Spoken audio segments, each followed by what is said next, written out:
adab-adab masjid dan adab-adab sholat berjamaah. Adab-adab masjid dan adab-adab sholat berjamaah.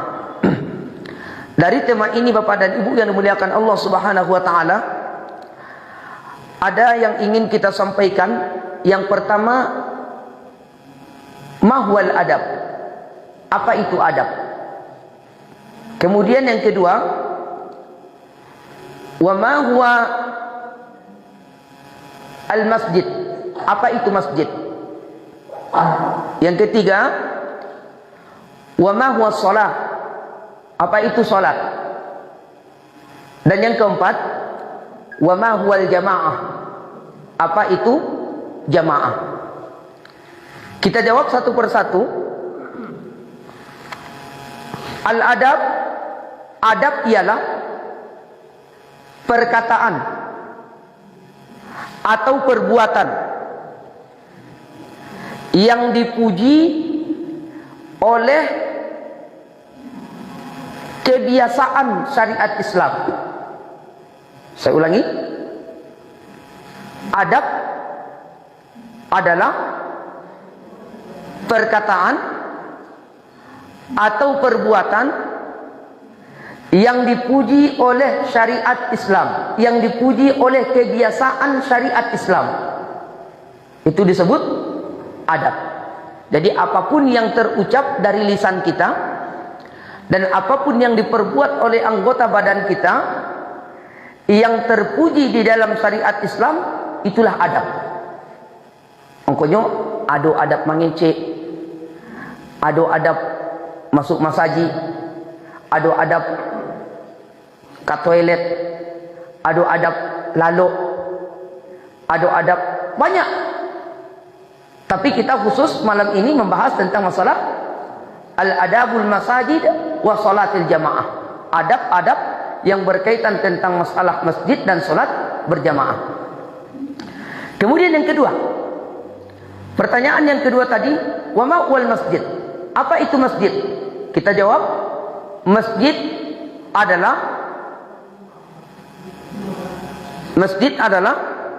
tempat yang dibangun, ya, tempat yang dibangun untuk melaksanakan sholat fardu berjamaah. Masjid adalah tempat yang dibangun untuk melaksanakan sholat fardu berjamaah, baik yang ada khutbah ataupun tidak. Baik yang ada khutbah ataupun tidak. Tapi kalau kita biasanya kalau tidak ada khutbah atau tidak diadakan sholat Jumat di dalamnya, itu musola, atau surau, atau langgar, macam-macam. Tapi di sini Al-Imam Asy-Syaikh Majid Su'ud Al-Aushan hafizahullah mengatakan bahwa masjid itu adalah tempat yang dibangun untuk melaksanakan sholat fardu berjamaah, baik ada khutbah ataupun tidak ada. Itu masjid. Makanya kalau ada orang bertanya, apakah boleh tahiyatul musalla? Kalau istilah bahasa Arabnya, ada masjid dua namanya itu. Kenapa? Karena sholat musalla itu terambil dari kata sholla, ya. Kalau disebut musalla itu disebut kalau diartikan ke dalam bahasa Indonesianya, musalla berarti tempat sholat. Sama dengan masjid. Masjid itu asal katanya sajadah.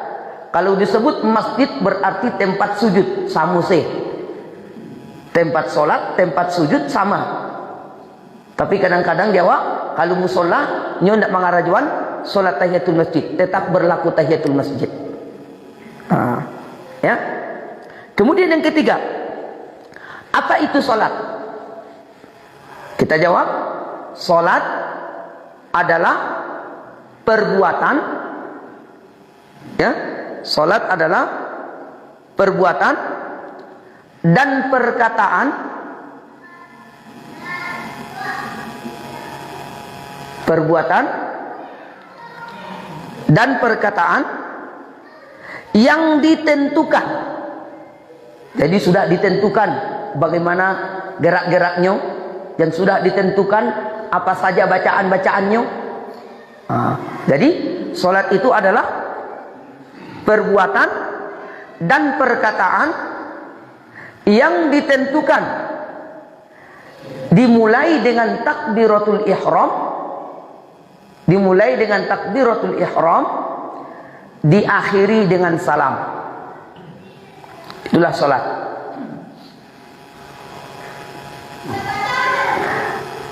Yang keempat tadi, Bapak dan Ibu, ma'wal jamaah. Apa itu jamaah? Jamaah adalah adanya hubungan antara imam dengan makmum. Adanya hubungan antara imam dan makmum dalam sholat. Adanya hubungan antara imam dan makmum dalam sholat. Imam diikuti, ya, imam diikuti, makmum mengikuti. Imam diikuti, makmum mengikuti. Walaupun yang mengikuti cuma satu orang, itu sudah disebut jamaah. Walaupun yang mengikuti cuma satu orang. Jadi satu makmum, satu imam, satu makmum, itu sudah disebut jamaah. Jadi tidak harus banyak. Jadi sekurang-kurangnya dikatakan dia berjamaah apabila dia sudah ada dua orang. Ma'asyiral muslimin, Bapak dan Ibu hadirin wal hadirat sidang jamaah salat maghrib rahimani wa rahimakumullah. Masuk kita kepada poin pembahasan kita. Wa min adabil masajidi wa salatil jamaah, kama qala Asy-Syaikh Majid Su'ud Al-Awshan hafizahullah fi kitabih Muntaqa al-Adab Syar'iyyah.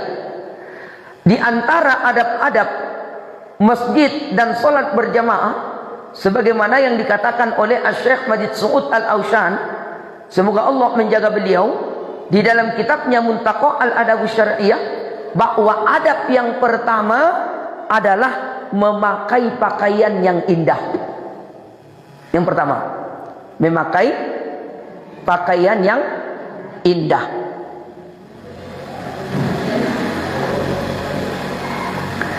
Kenapa?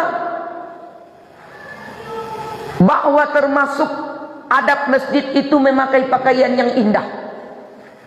Karena Allah sendiri menyebutkan di dalam surah yang ke-7 dari susunan Al-Quran, yaitu pada surah Al-A'raf, ayatnya ayat yang ke-31, Allah berfirman, A'udzu billahi minasyaitonir rajim. Bismillahirrahmanirrahim.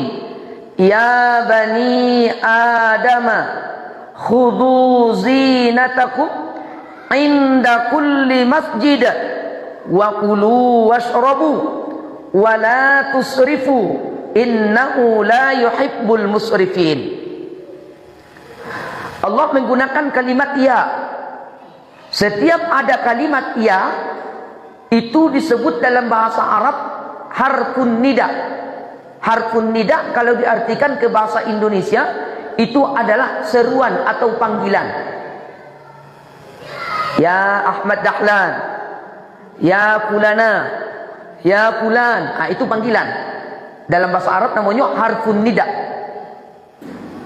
Jadi Allah menyeru, Allah memanggil. Siapa yang dipanggil Allah?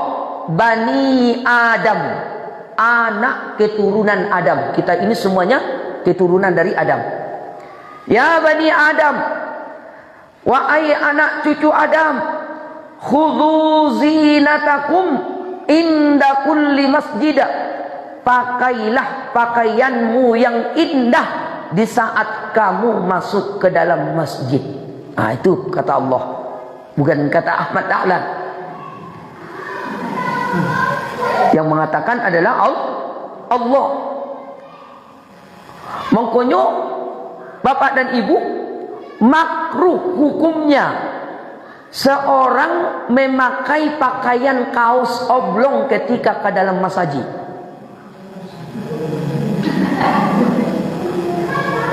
Makruh.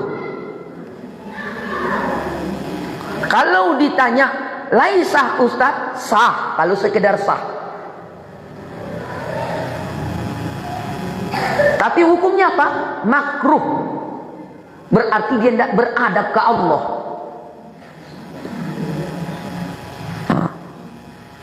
Kadang bapak dan ibu, laki-laki itu ketika pada sholat, waktu sholat pakaiannya pakaian kaos ketat lo leh. Ketika mau ruku, letak tas singkat lo di belakang.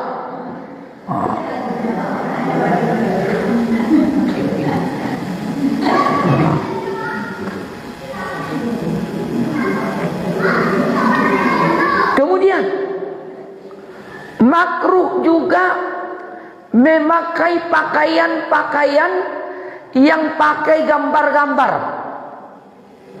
Itu akan mengganggu kekhusyuan orang di dalam sholat. Apalagi kini musim caleg, banyak baju-baju caleg. Kadanglah ada dulu gambar yang mencalon tuh, seperti ko. Pas awak sholat, Allah pilihlah nomor 1.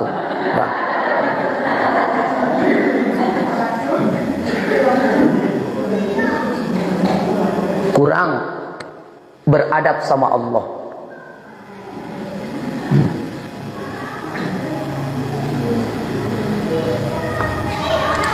Jadi bapak dan ibu yang dimuliakan Allah Subhanahu wa ta'ala, yang perlu tugas kita bersama tentang masalah masjid ini yang dikatakan oleh Syekh Majid Su'ud Al-Ausan dalam kitabnya tadi yang berjudul Muntaqa Al-Adab Syar'iyah.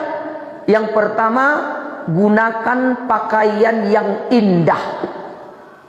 Ya, gunakan pakaian yang indah. Dalam ayat ini tidak Allah sebutkan khudhu libasukum jadidah, pakailah pakaian kalian yang baru. Tidak dikatakan Allah baru, karena kalau dikatakan Allah baru, kita ekonominya berbeda-beda. Tentu lebih beruntung orang-orang kayu itu beko kalau yang baru. Piti ada membeli yang baru-baru. Awak untuk makan pun sari kadang-kadang. Makanya Allah tidak menggunakan kalimat di sini jadid, baru, akan tetapi Allah menggunakan dalam ayat ini yaitu zinah. Zinah itu artinya yang indah, pakaian yang indah. Nah, itu yang pertama. Yang kedua, wa min adabil masajid wa salatil jamaah, di antara adab masjid juga yang perlu kita ketahui dan adab salat berjamaah juga adalah al-wudu'u inda masyu ilal masjid, berwudu di rumah ketika mau menuju ke masjid. Jadi bukan berwudu di masjid, tapi awak berwudu di rumah. Ustaz, sampai berwudu di rumah ketik bana kumuah, tidak diperintah, tidak ada. Yang penting usahakan berwudu di rumah. Kenapa? Karena Nabi kita Muhammad sallallahu alaihi wasallam sendiri mengatakan, hadis ini Bapak dan Ibu yang dimuliakan Allah, disebutkan di dalam kitab Sahih Muslim dari seorang sahabat Rasulullah yang bernama Abi Hurairah radhiyallahu anhu, semoga Allah meridai beliau. Qala, dulu pernah Abi Hurairah berkata, qala Rasulullah sallallahu alaihi wasallam, dulu Rasulullah sallallahu alaihi wasallam pernah bersabda, man tatahhara fi baitihi, siapa yang bersuci di rumahnya. Maksud bersuci artinya siapa yang berwudu di rumahnya. Thumma masya, kemudian dia berjalan ila baitin min buyutillah, menuju ke rumah-rumah Allah, yaitu masjid. Liyaqdiya faridatan min faraidillah, untuk menunaikan salat fardu, kanat khatwatahu i'da'uma ta'uttu khati'ah wal ukhra tarfa'u darajah. Allah akan menggugurkan kesalahan-kesalahannya di saat dia langkahkan kaki-kakinya dari rumah menuju ke masjid. Selain daripada menggugurkan kesalahan, apalagi kata Rasulullah, wa tarfa'u lahu darajah, dan Allah akan mengangkatkan derajatnya dengan langkah kakinya itu juga, mulai dari rumah menuju ke masjid. Jadi dapatlah keutamaan dia kalau awak biasa mengambil air wudhu di rumah. Ustaz, ambillah mengambil wudhu Ustaz di rumah, tapi baru keluar rumah langsung bocor langsung. Tidak tahan lama Ustaz. Kalau baru ulang-ulang balik lu ke rumah, dilulu lebih kupai ke masjid. Kalaulah seperti itu Bapak dan Ibu yang dimuliakan Allah, diberikan keringanan. Mengkonyo disediakan di masjid ada tampik berwudu. Berarti ada udzur. Bagi orang yang punya udzur, bagi orang yang punya darurah, maka silahkanlah berwudu di masjid. Tapi kalau tidak ada, tetap Bapak dan Ibu usahakan di rumah. Yang luar biasanya lagi kata Rasulullah, apa kata Nabi kita Muhammad sallallahu alaihi wasallam? Kama ruya fi haditsin ukhra, sebagaimana yang disebutkan di dalam hadis yang lain. Warada fi kitab Musnad Imam Ahmad, terdapat di dalam kitab Musnad Imam Ahmad. An Abi Umamah, dari sahabat Nabi kita yang bernama Abi Umamah. Alin Nabi sallallahu alaihi wasallam, dari Nabi sallallahu alaihi wasallam dulu pernah bersabda, "Man masya ila salatin maktubah," siapa yang berangkat menuju ke masjid untuk salat yang wajib, wa huwa mutatahhirun, dan dia dalam keadaan berwudu dari rumahnya menuju ke masjid, kana lahu ka ajril hajjil muhrim, dia akan mendapatkan pahala kata Rasulullah seperti orang yang pergi menunaikan ibadah haji ke Makkah. Al amalun yasirun alal ajarin kabirin, ada amalan yang begitu mudah dan begitu besar pahalanya dari Allah Subhanahu wa taala. Apa itu kata Rasulullah? Jangan menganggap remeh mengambil air wudhu di rumah ketika awak pergi ke masjid.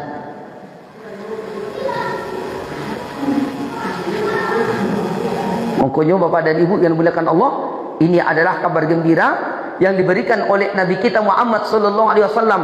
Hei orang-orang miskin, jangan bersedih walaupun mungkin kamu belum bisa berangkat menunaikan ibadah haji ke Makkah, tapi ada balasan yang begitu besar diberikan oleh Allah seperti orang yang menunaikan ibadah haji ke Makkah. Apa itu? Ketika engkau mau berangkat ke masjid, usahakan berwudu di dalam rumah. Luar biasanya kabar gembira yang disampaikan oleh Nabi kita Muhammad sallallahu alaihi wasallam. Sudah berapa? 2. Yang pertama apa tadi? Apa ada pasti tadi yang pertama? Memakai pakaian yang indah. Yang kedua, berwudu di rumah. Ya. Kemudian yang ketiga, wa qala Asy-Syaikh Majid Su'ud Al-Aushan, berkata Asy-Syaikh Majid Su'ud Al-Aushan, min adabil masajid wa i'ad du'a inda khurujil baiti ilal masajid. Yang ketiga cek beliau adalah adab yang ketiga tentang masalah masjid adalah berdoa ketika keluar dari rumah menuju ke masjid. Ibu-ibu biasanya doanya ketika keluar dari rumah apa?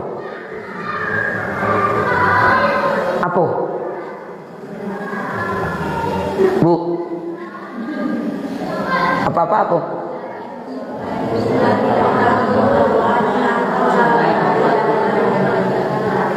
Santiang dong di kaluang. Kata Nabi kita Muhammad sallallahu alaihi wasallam. Apa kata Nabi? Hadis ini dari seorang sahabat Rasul yang bernama Anas bin Malik radhiyallahu anhu. Qala, dulu pernah dia berkata, qala Rasulullah sallallahu alaihi wasallam, Nabi Muhammad sallallahu alaihi wasallam berkata, mengqala, siapa yang membaca doa, idza kharaja min baiti, apabila ia keluar dari rumahnya, bismillah tawakkaltu 'ala Allah la haula wala quwwata illa billah. Apabila dibaca doa seperti ini saat dia keluar dari rumah, seluruh malaikat berkata kepada dia. Apa kata malaikat kepada kita saat membaca doa itu? Malaikat mengatakan, yuqalu lahu, kata malaikat kepada orang yang membaca doa ini ketika dia keluar dari rumah menuju ke masjid, kufita, hei fulan wa ai fulanah, engkau telah dicukupkan oleh Allah kebutuhanmu selama kamu hidup di dunia. Allah cukupkan kebutuhan hidupmu. Ini kata malaikat. Yang kedua, apakah lagi kata malaikat kepada orang-orang yang membaca doa ini ketika keluar dari rumahnya menuju ke masjid? Wa wuqita, hei fulan wa ai fulanah, engkau senantiasa ditunjuki oleh Allah. Engkau selalu mendapatkan petunjuk dari Allah. Dua.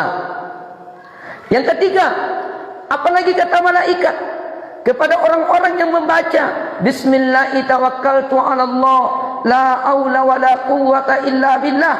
Kata malaikat kepada orang tersebut, wa tanaha an usyaitan wa ay fulan, syaitan akan selalu berusaha menjauhkan dirinya darimu. Syaitan akan selalu berusaha menjauhkan dirinya darimu. Jadi kalau ingin jauh dari syaitan, baca selalu Bapak dan Ibu, bismillah tawakkaltu 'ala Allah la haula wala quwwata illa billah. Dengan menyebut namamu ya Allah, ya, aku berserah diri kepadamu, tiada daya serta kekuatanku kecuali hanya dengan pertolonganmu. Subhanallah. Ini keutamaan. Memang bacaannya bacaan anak TK, ya, tapi luar biasanya disebutkan oleh Rasulullah Sallallahu Alaihi Wasallam tentang keutamaan. Itu yang ketiga. Apa yang ketiga tadi, Pak Bu? Membaca doa di saat keluar dari rumah. Jangan diam-diam sih.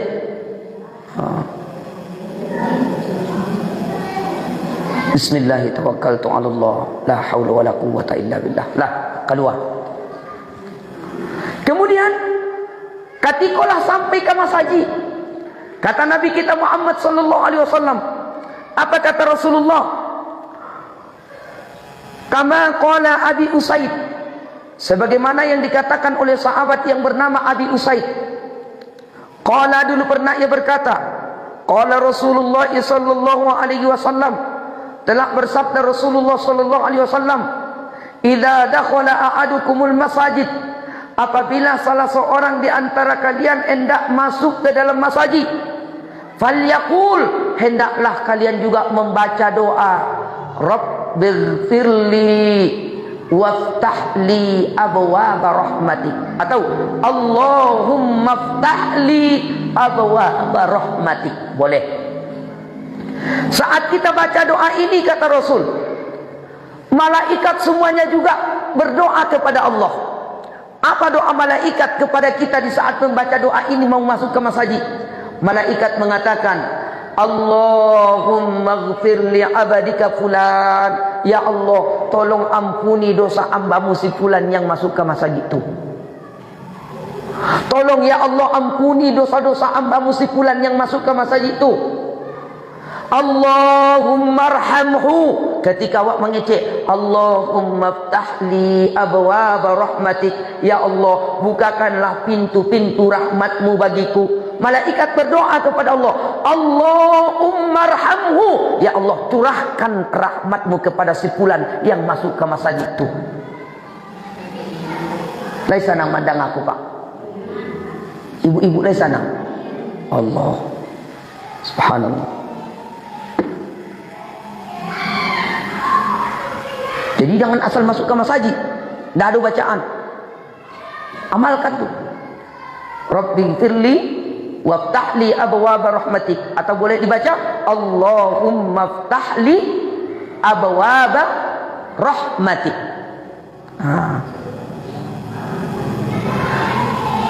Lah masuk ke dalam masjid. Kemudian apa kata Rasulullah? Idza dakhala a'adukumul masjid, apabila salah seorang di antara kalian sudah berada dalam masjid, falyarka raq'ataini qabla ayyajlisa, hendaklah mengerjakan solat sunnah 2 rakaat tahiyatul masjid sebelum duduk. Jadi jangan awak langsung duduk, tapi karajuan solat sunnah tahiyatul masjid. Inilah salah satu bapak dan ibu yang dimuliakan Allah, solat sunnah yang disebutkan oleh Nabi kita Muhammad sallallahu alaihi wasallam, yang tidak ada batasnya waktunya. Walaupun waktu-waktu yang terlarang, kan ada waktu yang terlarang mengerjakan solat. Tapi kalau untuk solat tahiyatul masjid tidak berlaku, tetap berlaku. Ya, tetap berlaku untuk solat tahiyatul masjid walaupun di waktu yang terlarang. Jadi jangan awak langsung duduk.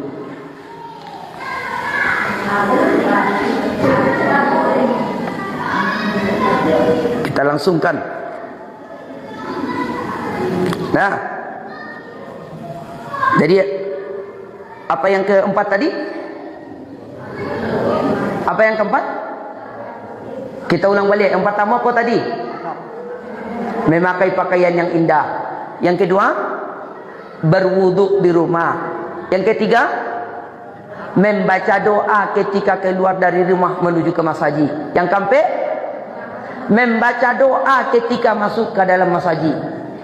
Yang kelima, mengerjakan solat sunnah tahiyatul masjid.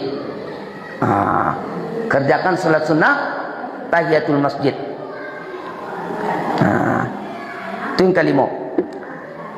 Yang keenam,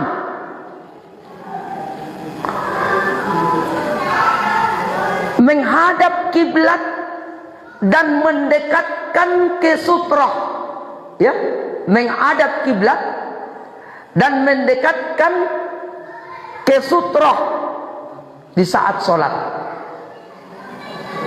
Menghadap kiblat dan mendekatkan ke sutrah di saat sholat. Atau sutrah. Sutrah itu bapak dan ibu yang dimuliakan Allah, sesuatu yang diletakkan di depan orang yang sholat. Ya, sesuatu yang diletakkan di depan orang yang sholat. Apa sesuatunya? Kira-kira boleh, ikut pun boleh.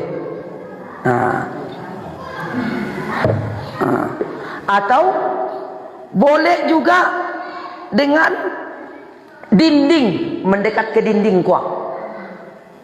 Ya, ke dinding.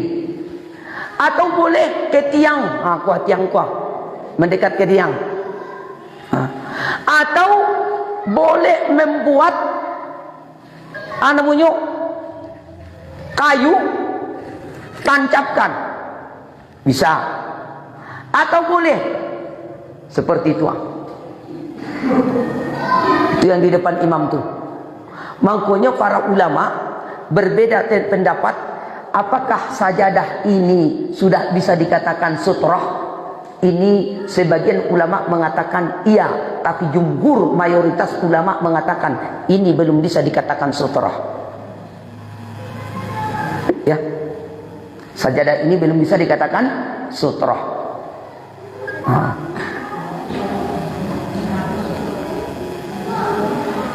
Makanya bapak dan ibu yang dimuliakan Allah Subhanahu wa taala, di saat kita sholat, usahakan bapak dan ibu yang dimuliakan Allah, jangan awak sholat di belakang dulu, sedangkan di depan masih ada yang kosong. Taika dia ke muka, mandake kapukwa, iko pun sudah bisa dikatakan tirai ko sutroh, mandake ke situ.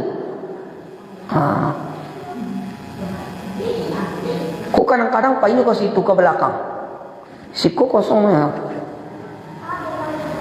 Tapi kalau ada tampik baralik atau tampik organ, paling mukulunya. Kalau ke masaji, memilih tampik belakang, dakik pintu lulai.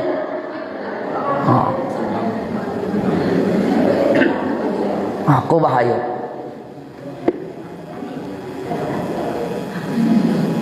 Apa kata Nabi kita Muhammad sallallahu alaihi wasallam mengenai tentang masalah sutra di saat solat?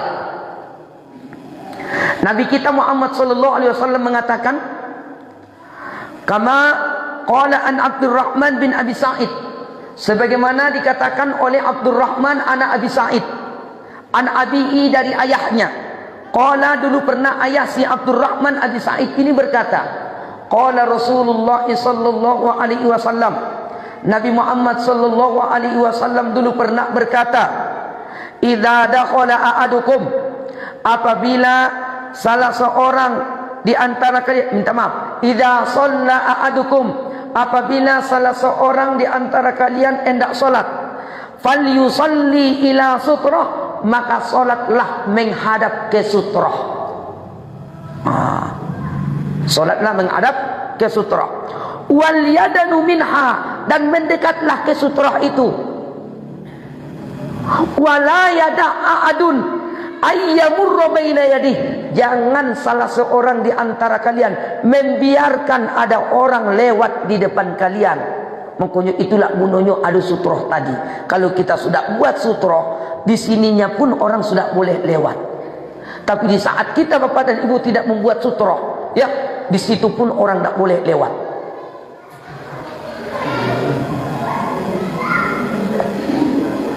Berarti awak membebani saudara awak.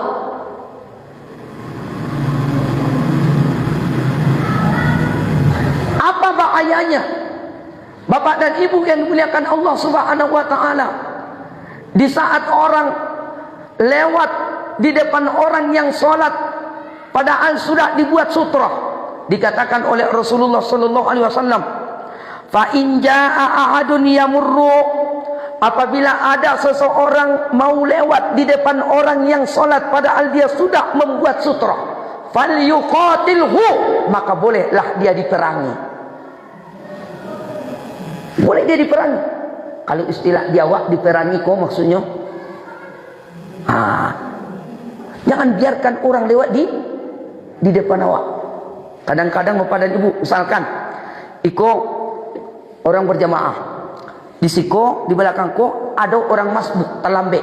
Di saat si imam salam, ya, assalamualaikum warahmatullah, assalamualaikum warahmatullah, yang di belakang ko tentu menambah berapa rakaat yang tertinggal dia kan.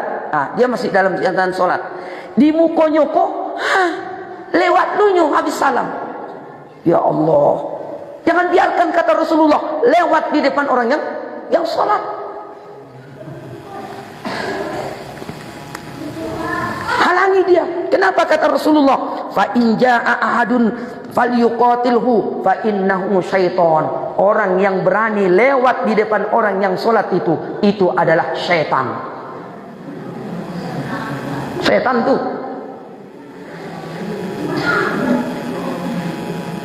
Saya mengecek Ahmad Dahlan bukan, tapi Muhammad sallallahu alaihi wasallam, as-sadiqul masduq, yaitu nabi kita Muhammad sallallahu alaihi wasallam. Ini bapak dan ibu yang dikatakan oleh nabi kita Muhammad sallallahu alaihi wasallam. Kemudian sampai dikatakan oleh Rasulullah fi riwayatin ukhra, apa kata Rasulullah? Lau ya'lamul marru baina yadail musalli, sekiranya orang-orang yang lewat di depan orang solat itu tahu gadangnya dosa yang dia tanggung, ya, lakana ayyakifa arba'ina khairan lahu, dia sekiranya dipilihkan tagak salamu sampai 10 tahun, lebih baik itu bagi dia berdiri selama 40 tahun daripada dia lewat di depan orang sholat. Itulah gadangnya dosa itu. Tapi ingat, ada bapak dan ibu catatan mengenai tentang masalah hadis ini. Bagaimana kalau di Masjidil Haram? Kalau bapak-bapak, ibu-ibu pai menunaikan ibadah haji ke Makkah ataupun umroh, kadang-kadang awak sedang sujud dilangkahi orang awak. Bukan hanya lewat di buku, kapan awak tu dilangkahinya. Batu. Kalau di Masjidil Haram tidak berlaku hadis ini. Kenapa? Darurah, udzur, diberikan keringanan. Jadi tidak boleh awak menghalangi orang lewat di depan awak. Kalau di Masjidil, jangan buat begitu, tidak berlaku hadis ini. Coba kita lihat Pak, orang-orang yang pernah menunaikan ibadah haji ataupun ibadah umroh, di saat awak sedang sholat, sujud dilangkahi orang tak apa, tidak masalah. Kenapa? Karena darurah. Ada keterpaksaan di situ. Makanya tidak berlaku tentang memakai hadis ini.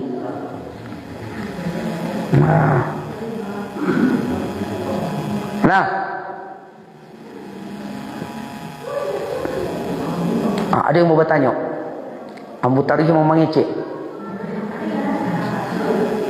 Ada yang bapak dan ibu yang ragu tentang masalah pembahasan kita tentang masalah al-adabul masajid wa salatil jamaah, adab-adab yang berkaitan tentang masalah masjid dan salat berjamaah. Ada yang mau ditanya? Memang arti Pak. Kalau paham sukses duniaku. Kalau tidak mengerti susah, kacau. Baik, masyarul muslimin, bapak dan ibu yang dimuliakan Allah Subhanahu wa taala.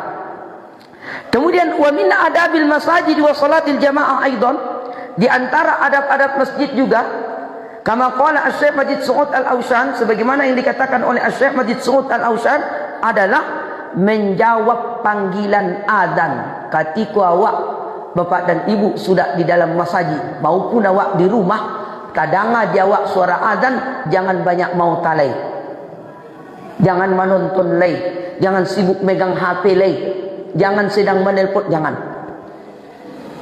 Awak tidak beradab ke Allah. Matikan HP, matikan bacaan Al-Quran, ya. Katikolah tadanga jawab azan, maka jawablah apa yang dipanggil, apa diserukan oleh si muadzin. Idza qala al-muadzin, apabila si tukang azan mengumandangkan azan, Allahu akbar, Allahu akbar, waqul, ucapkan Allahu akbar, Allahu akbar. Apabila si muadzin mengucapkan asyhadu an la ilaha illallah, ucapkan juga asyhadu an la ilaha illallah. Apabila si muadzin mengucapkan asyhadu anna Muhammadar Rasulullah, tetap sama bacaannya. Dan apabila ia membaca hayya 'alas shalah, ucapkan la haula wala quwwata illa billah. Hayya 'alal falah, ucapkan juga la haula wala quwwata illa billah. Kalau di ketika di waktu subuh ada tambahannya as-salatu khairum minan naum. Apa yang dibaca? Baca juga as-salatu khairum minan naum. Tapi dalam hadis yang dhaif, yang lemah bacaannya shadaqta wa bararta wa ana ala dzalika minasyahidin. Itu hadisnya lemah. Yang kuat adalah tetap bacaannya as-salatu khairum minan naum. Allahu akbar, Allahu akbar. Ketika si muadzin membaca Allahu akbar, tetap baca Allahu akbar. Ketika membaca la ilaha illallah, baca juga la ilaha illallah. Lalu ucapkan la ilaha illallah wahdahu la syarikalah. Allahumma salli wa sallim ala Muhammad wa ala ali Muhammad kama sallaita ala Ibrahim wa ala ali Ibrahim wa barik ala Muhammad wa ala ali Muhammad kama barakta ala Ibrahim wa ala ali Ibrahim innaka Hamidum Majid. Nah, kemudian baru baca Allahumma rabbah hadhihi da'wati tammah was salatil qa'imah ati Muhammadanil wasilata wal fadilah wa ba'athu maqaman mahmudan alladhi wa'adtah. Kemudian baca raditu billahi rabba wa bil islami dina wa bi Muhammadin sallallahu alaihi wasallam nabiyya. Setelah itu ada kata Rasulullah sallallahu alaihi wasallam, setelah kamu baca doa-doa itu, usahakan berdoa lagi, perbanyak doa apa yang kamu inginkan. Siapa yang dililit oleh utang, boleh tambah doanya di ketika selesai membaca doa itu semuanya, untuk Allah membaca Allahumma inni a'udzubika minal ammi wal hazan wa a'udzubika minal ajzi wal kasal wa a'udzubika minal jubni wal bukhul wa a'udzubika min ghalabatid daini wa qahrir rijal. Silahkan, pokoknya apapun permasalahan kita silahkan baca. Kenapa? Karena doa yang paling diistijabahkan, yang paling dikabulkan oleh Allah, kata Rasulullah, salah satunya adalah di antara adzan dan iqamah. Pokoknya jangan awak banyak mauta. Katikolah kadang dia awak suara adzan. Kau ndak manelpon masih jalan tarikh. Ndak peduli inyo untuk menjawab adzan. Berarti dia tidak menghargai Allah. Berarti dia tidak beradab kepada Allah. Masih banyak ini Bapak dan Ibu. Mudah-mudahan pada hari Rabu kelima ya. Kamis kelima ya. Kamis kelima insyaallah di situ kita sambung. Mudah-mudahan bermanfaat. Wa jazakumullah ala istima'ikum wa ala husni qalbikum. Wa sallallahu ala nabiyyina Muhammadin wa ala alihi wa sahbihi ajma'in. Subhanakallahumma wa bihamdika asyhadu an la ilaha illa anta astaghfiruka wa atubu ilaika. Usikum nafsi bi taqwallah. Assalamualaikum warahmatullahi